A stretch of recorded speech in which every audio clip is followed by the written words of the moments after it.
I'm going to quickly show you just the basics on how you're going to construct our Pintuck thigh panel on our Augusta Moto pattern. Basically, first thing you want to do is cut out your big rectangle, your Pintuck rectangle. For our purposes of this demonstration, this is obviously just a tiny piece. For you, it's going to be much larger.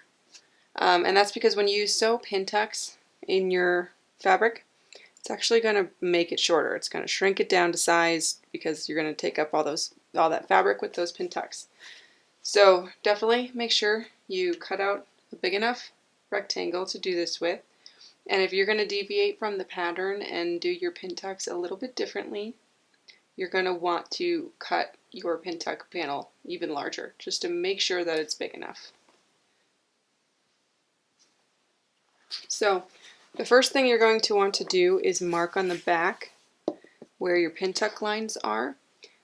For our purposes of this demonstration, I've done them at various lengths just to kind of show you how different they can look depending on how wide you make your Pintucks and all of that. So this is not exactly how the pattern has it. Follow the pattern, just mark your lines across the back. I like to do it on the back because it's easier for me. Some people like to do it on the front because it's easier for them. Whatever you do, just make sure you're using something that can wash out. For the purposes of this demonstration, I am also going to use the most obnoxious thread colors there ever were, so you can see it. I recommend on the Moto to use a thread that matches your fabric. Otherwise, it pops out of the jean, and maybe that's your style, but I kind of like my Motos to be kind of a little bit more subtle because the pattern itself adds so much detail. Anyway, so there's that, and then you're also going to need your Moto thigh panel. And you won't use this until after we create the Pintuck panel. Okay, so the next thing we're going to do is get out our iron, and we're going to fold in each of these lines, wrong sides together, and we are going to iron them in place. This is going to make it a lot easier for us once we go over to our sewing machine and start sewing our Pintucks. I do not recommend skipping this step. This is just absolutely crucial to making your life easier here. So just do that all the way down.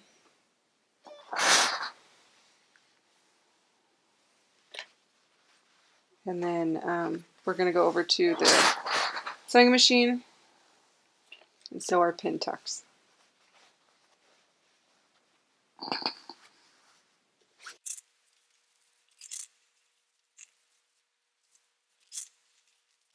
And then that's what you will end up with. Obviously my lines are different because I'm just kind of doing this as an example.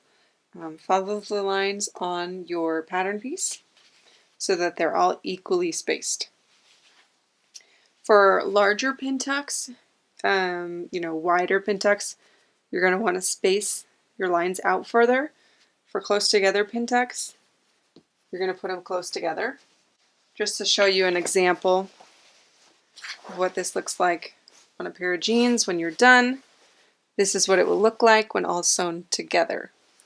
So you want to sew your Pintucks, then we're going to come back and we're going to iron all of those folds to go down, and then we will use our thigh panel piece to cut out this piece from your big rectangle.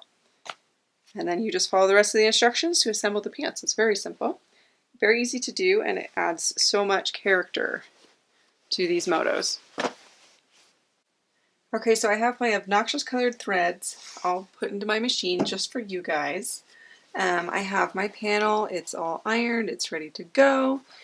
And again, you're going to have a much bigger panel if you're following our Augusta Moto pattern.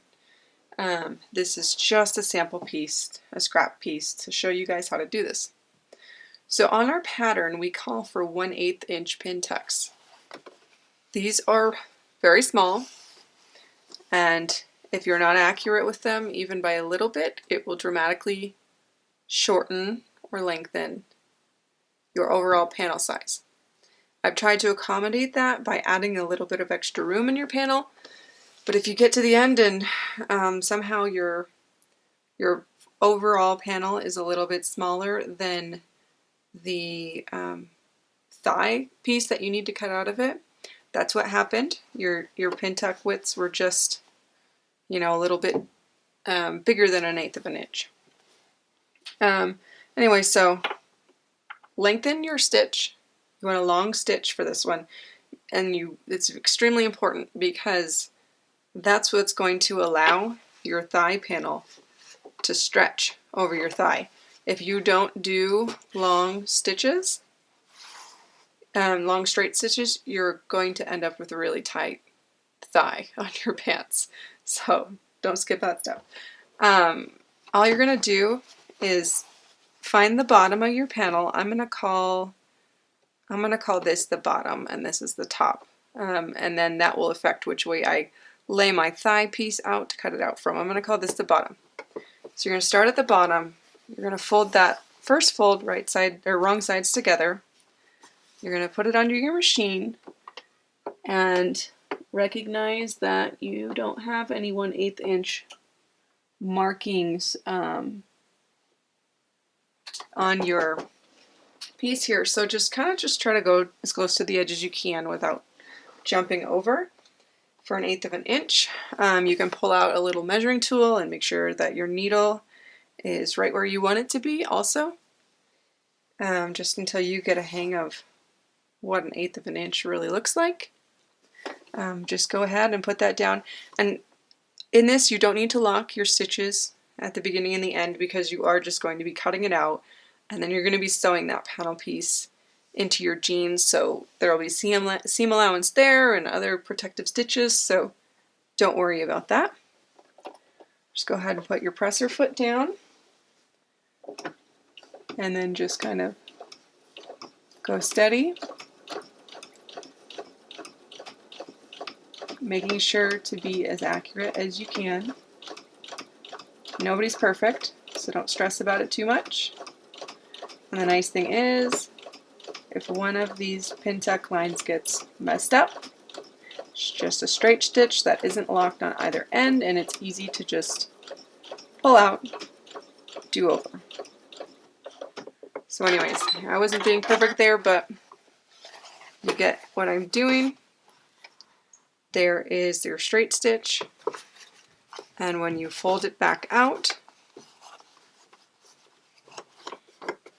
you'll see that it's raised. And so then you're just going to keep going all the way up the panel, doing that 1/8 inch width all the way up until you're done. Take it to your iron, and then you're going to iron all of these pintucks towards the bottom of your panel before you cut out your thigh piece. And then you'll be done. And it's important to do that ironing step too as well, because ironing it is going to fully extend your piece and get everything laying nice and flat. Sometimes if you try to cut out your thigh panel before you've ironed your pintuck panel, you're just going to end up with some extra, it's going to be kind of more bunched up, and you're going to end up with extra inseam, and that can be a problem when you go to construct your pants. Your front leg isn't going to end up matching your back leg, and then you're going to be like, oh man, what did I do? And you get my point. So just iron it, take the extra minute to iron it, and save yourself the headache. I'm going to go up to the top here and I'm going to show you another example. Say you want to kind of go rogue and you want to just do this a little differently than the pattern calls for. Make yourself some wider pintucks. That can also create a really cool effect. Again, if you do this, you need to start out with a much taller pintuck panel, because as much extra as you take out here multiplies by the however many pintucks there are in your size panel, and it adds up very quickly. So let's try doing more like, we'll do like closer to like 3/8 or 1/2 of an inch. And this one I can do a little faster because my presser foot gives a nice gauge for me here.